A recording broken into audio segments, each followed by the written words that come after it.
కీర్తనల గ్రంథము 9వ అధ్యాయము చదువుకుందాం. Page number 455. నా పూర్ణ హృదయంతో నేను యెహోవాను స్తుతించెదను. యెహోవా, నీ అద్భుత కార్యములన్నిటినీ నేను వివరించెదను. మహోన్నతుడా, నేను నిన్ను గూర్చి సంతోషించి హర్షించుచున్నాను. నీ నామమును కీర్తించెదను. నీవు నా పక్షమున వాద్యమాడి నాకు న్యాయము తీర్చుచున్నావు. నీవు సింహాసనాసీనుడవై న్యాయమును బట్టి తీర్పు తీర్చుచున్నావు. కాబట్టి నా శత్రువులు వెనుకకు మళ్ళుదురు. నీ సన్నిధిని వారు జోగిపడి నశింతురు. నీవు అన్యజనులను గర్దించి ఉన్నావు, దుష్టులను నశింపజేసి ఉన్నావు. వారి పేరు ఎన్నటికీ నుండకుండా తుడుపుపెట్టి ఉన్నావు. శత్రువులు నశించరి, వారి ఎన్నడూ నుండకుండా నిర్మూలమైరి. నీవు పెళ్లగించిన పట్టణములు స్మరణకు రాకుండా బొత్తిగా నశించెను. యెహోవా శాశ్వతంగా సింహాసనాసీనుడివై ఉన్నాడు. న్యాయము తీర్చుటకు ఆయన తన సింహాసనమును స్థాపించి ఉన్నాడు.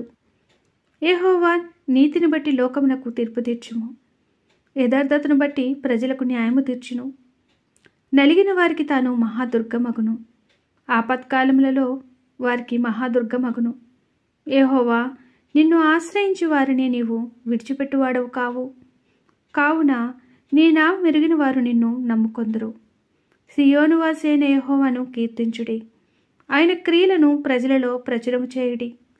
ఆయన రక్తాపరాధమును గూర్చి విచారణ చేయనప్పుడు బాధపరచబడు వారిని జ్ఞాపకం చేసుకొనును. వారి మొర్రను ఆయన మరువడు. నేను నీ కీర్తి అంతటిని ప్రసిద్ధి చేయొచ్చు. సియోను కుమార్తె గుమ్మములలో నీ రక్షణను బట్టి హర్షించినట్లు యెహోవా, నన్ను కరుణించుము.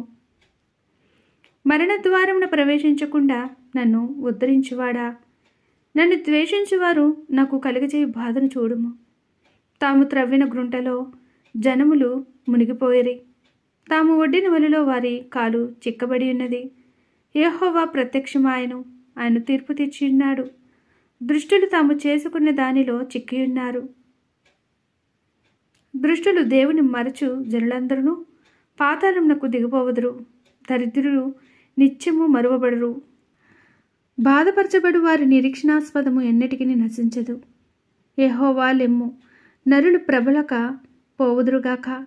నీ సన్నిధిని జనములు తీర్పు పొందుదురుగాక. యెహోవా, వారికి భయపెట్టుము. యెహోవా, వారిని భయపెట్టుము.